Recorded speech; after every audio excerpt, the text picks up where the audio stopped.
우리의 소망 되시는 하나님 아버지, 이 이른 새벽 우리의 눈을 뜨게 하셔서 하루의 시작을 온전히 주님께 드리게 하심을 감사합니다. 어려운 삶의 무게와 무더움에 지친 주님의 자녀들이 주님께 예배드리고자 주님께 나아왔습니다. 하나님, 각 사람의 형편과 그 사정을 보시고 필요한 은혜로 새롭게 채워 주시옵소서. 이 시간 특별히 우리 주변에 아프신 분들을 위해 기도합니다. 주님께서 친히 치유의 손으로 그들을 어루어 만져주사 하루속히 회복시켜 주시옵고 우리와 같이 기쁨과 감사가 넘치는 찬양을 하게 하여 주시옵소서. 우리들 코로나19로 함께 모여 예배할 수는 없지만 이 시간 각자의 자리에서 주님을 사모하는 마음으로 말씀을 나눕니다. 말씀으로 우리를 인도하여 주시옵시고 우리를 가르쳐 주시옵소서. 그 말씀을 우리의 삶의 기준으로 삼아 주님의 백성답게 살아가는 우리가 되게 하여 주시옵소서. 그러므로 우리를 둘러싼 두려움을 주님의 말씀으로 이기고 승리하는 주님의 자녀들 되게 하여 주시옵소서. 우리와 언제나 함께 하시는 우리 주 예수 그리스도의 이름으로 기도드렸습니다. 아멘. 이 시간 함께 찬송가 585장 함께 찬양하도록 하겠습니다.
이 시간 함께 읽으실 하나님의 말씀은 이사야 51장 17절부터 23절까지 말씀입니다.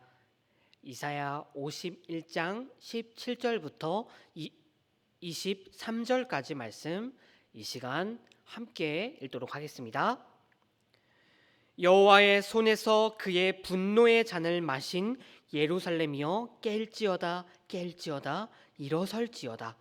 내가 이미 비틀거름치게 하는 큰 잔을 마셔 다 비웠도다.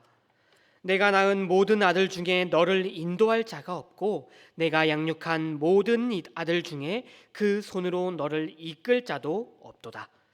이 두 가지 일이 내게 닥쳤으니 누가 너를 위하여 슬퍼하랴. 곧 황폐와 멸망이요 기근과 칼이라. 누가 너를 위로하랴. 내 아들들이 곤비하여 그물에 걸린 영양같이 온 거리 모퉁이에 누웠으니 그들에게 여호와의 분노와 내 하나님의 견책이 가득하도다. 그러므로 너 곤고하여 포도주가 아니어라도 취한 자여, 이 말을 들으라. 내 주 여호와 그의 백성의 억울함을 풀어주시는 내 하나님이 이같이 말씀하시되, 보라, 내가 비틀거림치게 하는 잔, 곧 나의 분노의 큰 잔을 내 손에서 거두어서 내가 다시는 마시지 못하게 하고, 그 잔을 너를 괴롭게 하던 자들의 손에 두리라. 그들은 일찍이 내게 이르기를 엎드리라, 우리가 넘어가리라 하던 자들이라. 너를 넘어가려는 그들에게 내가 내 허리를 땅과 같게 길거리와 같게 하였느니라 하시니라. 아멘. 어제 이 시간 함께 나눴던 이사야 51장 1절에서 16절까지 말씀에서 비참한 상황에 처한 이스라엘 백성들을 구원해달라는 선지자들의 간구와 또 그 간구에 대한 하나님의 응답의 내용이 담겨있는 말씀을 나누었었습니다. 이렇게 하나님의 응답의 말씀을 들은 이 이사야 선지자, 그는 하나님의 응답에 근거하여 이제 오늘 말씀에서는 이스라엘 백성들에게 각성할 것을 촉구하고 있습니다. 먼저 17절 말씀을 보시게 되면 선지자는 여호와의 손에서 그의 분노의 잔을 마신 예루살렘이라고 이스라엘을 부르고 있습니다. 하나님을 떠나 죄의 노예가 된 이스라엘, 하나님께서는 그들의 죄로 말미암아 분노하셔서 그들에게 심판을 내리셨습니다. 분노의 잔을 마심으로, 분노의 잔을 마신 이스라엘, 그들은 지금 왜 이런 일을 겪게 되었습니까? 잠시 19절의 말씀으로 넘어가 보면 선지자들은 두 가지 일이 그들에게 닥쳤다고 말하고 있습니다. 바로 황폐와 멸망, 그리고 기근과 칼입니다. 바로 바벨론으로 말미암아 이스라엘이 멸망한 것과 이스라엘이 지금 포로 생활을 하고 있는 것을 의미하는 것이죠. 얼마나 그들이 처한 상황이 비참했는지 그들은 서로 위로하고 자신의 상황을 슬퍼할 수도 없을 정도입니다. 그들은 정말로 스스로 아무것도 할 수 없는 상황에 처해 있습니다. 그렇다면 다시 질문으로 넘어가서 그들은 지금 왜 이런 비참한 상황에 처해 있습니까? 우리가 잘 알고 있듯이 그 어떤 이유가 있는 것이 아니라 하나님이 부족하시고 하나님이 그들을 버렸기 때문이 아니라 그들이 하나님을 버리고 그들이 죄를 저질렀기 때문입니다. 그들의 죄는 하나님의 인내를 넘어섰고 그 결과 그들은 하나님의 분노의 잔, 하나님께서 주시는 여호와의 분노의 잔을 마시게 되었던 것입니다. 이렇게 여호와의 분노의 잔을 마신 이스라엘, 그들은 마치 만취자가 스스로 아무것도 할 수 없는 것처럼 그들은 아무것도 할 수 없는 인사불성의 상태가 되었습니다. 하나님의 분노의 잔을 마신 이스라엘은 아무것도 할 수 없는 무기력한 상황을 경험하고 있었습니다. 그렇다면 누가 인사불성의 상태가 된 이스라엘을 깨우고 이스라엘을 일으킬 수 있을까요? 이어지는 18절에서 선지자는 이렇게 말합니다. 내가 낳은 모든 아들 중에 너를 인도할 자가 없고 내가 양육한 모든 아들 중에 그 손으로 너를 이끌 자가 없도다. 고대 근동 지방에서 자식은 아비가 술을 취할 경우 그 아비를 집까지 안전하게 모시고 오는 것이 자녀의 의무사항이었습니다. 실제로 고대의 기록들을 보게 되면, 고대의 문서들을 보게 되면 이것이 기록되어 있을 정도이죠. 그러나 이스라엘 백성들에게는 그들을 안전한 곳으로 인도하여 줄 사람이 존재하지 않았습니다. 그들의 후손들, 그들의 자손들도 지금 그들과 마찬가지로 전적으로 무력하여 그들을 안전한 곳으로 인도할 수 없는 상황이었던 것입니다. 그렇다면 누가 인서불성의 상태가 된 그들을 깨워 그들을 안전한 곳으로 인도할 수가 있는 것일까요? 하나님의 분노의 잔을 마시고 인사불성의 상태가 된 이스라엘, 그들은 정말로 곤비하여 마치 그물에 걸린 영양같이 온 거리 모퉁이에 누워 있습니다. 온 거리의 모퉁이, 여호와의 분노와 견책의 그물에 사로잡혀 그들을 모두는 누군가 그들을 풀어주기만은 기다리고 있습니다. 그들은 서로 도움이 되지 않습니다. 그들은 서로 풀어줄 수 없을 정도로 이스라엘 모두가 지금 사로잡혀 무기력한 상황에 처해 있습니다. 이런 상황 가운데 누가 그들을 풀어줄 수가 있을까요? 하나님의 분노의 잔을 마심으로 완전히 인사불성의 상태에 빠진 이스라엘, 그 상황 속에서 아무것도 할 수 없는 무기력한 이스라엘, 그러나 그들을 여전히 사랑하시는 하나님, 정말로 커다란 죄를 지었으나 그 죄를 잊으신 하나님께서는 그 분노를 거두시고 오늘 말씀에서 그들을 향한 희망의 메시지를 보내고 계십니다. 내가 너희들에게 마시게 했던 그 잔을 너희 손에서 거두어 다시는 너희가 마시지 못하게 하겠다. 심판에서 구원받은 이스라엘이 또다시 심판에 떨어지는 일이 없을 것이라고 하나님께서는 말씀하십니다. 왜냐하면 하나님께서는 그들의 주인 되시며 그 백성들의 억울함을 풀어주시는 하나님이시기 때문입니다. 하나님께서 친히 그들의 변호사가 되어주셔서 그들의 공격하는 적들로부터 보호하여 주실 것입니다. 이제 이스라엘의 죄로 말미암는 여호와의 징계는 종료되고 고난에서 건지시며 회복의 역사가, 하나님의 은혜로운 회복의 역사가 그들 가운데 가득하게 될 것입니다. 그렇다면 하나님께서 이스라엘에게 마시게 하셨던 그 분노의 잔을 하나님께서는 어떻게 하실까요? 그 잔이 이제 필요 없으니 그 잔을 깨뜨려 버리실까요? 하나님께서는 이제 그 잔을 이스라엘에게, 대적자들에게 마시게 하시겠다고 선언하십니다. 오늘 말씀은 23절이죠. 그 잔을 너를 괴롭게 하던 자들의 손에 두리라.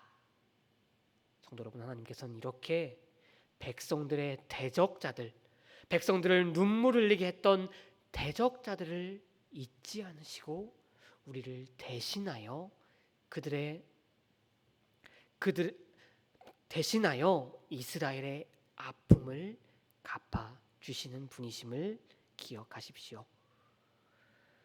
이스라엘의 끝을 모르는 죄로 말미암아 이스라엘은 하나님의 분노의 잔을 마시게 되었습니다. 그로 말미암아 그들은 아무것도 할 수 없는 무기력한 인사불성의 상태에 처하게 되었습니다. 그러나 사랑의 하나님, 은혜가 많으신 하나님께서는 그들을 잊지 않으시고 버리시지 아니하시는 하나님께서는 그들에게 다시 찾아가셨습니다. 성도 여러분, 누가 인사불성의 상태에 처한 이스라엘을 깨울 수 있습니까? 누가 인사불성의 상태가 된 이스라엘을 깨워서 안전한 곳으로 인도할 수 있습니까? 누가 사로잡힌 이스라엘을 해방시킬 수 있습니까? 그것은 전지전능하시며 공의로우신 여호와 하나님, 역사의 주관자 되시는 하나님 한 분뿐이십니다. 사랑하는 성도 여러분, 우리도 이스라엘 백성들처럼 실수하고 잘못된 행동을 할 수 있습니다. 그래서 우리도 하나님께 하나님의 분노의 잔을 우리도 마시게 될 수도 있습니다. 그러나 그렇게 부족한 우리를, 그렇게 하나님 앞에 죄를 지은 우리를 하나님께서는 잊지 않으시고 버리지 않으심을 믿으시기 바랍니다. 부족한 우리를 깨우시고 인도하시며 죄에서 풀어주시는 하나님께서 우리와 함께 계시니 우리는 다시 일어날 수가 있는 것입니다. 주님께서 우리의 주인 되시며 우리의 변호사가 되셔서 우리를 보호하여 주실 것입니다. 오늘 이 말씀을 기억하시며 그 어떤 상황 속에서도 우리를 구원하시는 우리 주 예수 그리스도를 향한 굳센 믿음을 견지하심으로 소망으로 가득한, 기쁨이 가득한 내일을 걸어 나아가시는 성도 여러분들이 되시기를 바랍니다. 함께 기도하시겠습니다. 사랑과 은혜가 많으신 하나님 아버지, 오늘도 주님의 말씀으로 놀라운 주님의 사랑을 다시 한번 깨닫게 하시니 감사합니다. 우리들 주님의 무한한 사랑을 누리는 자로서 그 사랑을 항상 기억하며 그 사랑을 누리고 그 사랑을 전할 수 있는 우리가 되게 하여 주시옵소서. 주님, 우리는 너무나도 우리를 힘들게 하는 저 어려움 가운데 무기력하게 서 있습니다. 그러나 주님, 이 어려움 속에서도 우리를 깨우시고 인도하시며 풀어주시는 주님을 믿사오며 하나님께서 계심을 굳게 믿으며 우리를 회복해 주실 그 날만을 우리들 기다립니다. 우리가 우리에게 죄진 모든 모습들을 돌아보게 하여 주시옵고 이전보다 더욱 주님의 백성다운 모습을 지니게 하여 주시옵소서. 그러므로 두려움을 이기고 주님이 주시는 소망만을 바라는 우리들 되게 하여 주시옵소서. 오늘 하루도 온전히 주님께 맡기오며 우리를 구원해 주시고 우리를 붙잡아 주시고 우리를 깨워 주시는 우리 주 예수 그리스도의 이름으로 기도드렸습니다. 아멘. 하늘에 계신 우리 아버지여, 이름이 거룩히 여김을 받으시오며 나라가 임하옵시며 뜻이 하늘에서 이루어진 것 같이 땅에서도 이루어지이다. 오늘 우리에게 일용할 양식을 주시옵고 우리가 우리에게 죄 지은 자를 사하여 준 것 같이 우리의 죄를 사하여 주시옵고 우리를 시험에 들게 하지 마시옵고 다만 악에서 구하옵소서. 나라와 권세와 영광이 아버지께 영원히 있사옵나이다. 아멘.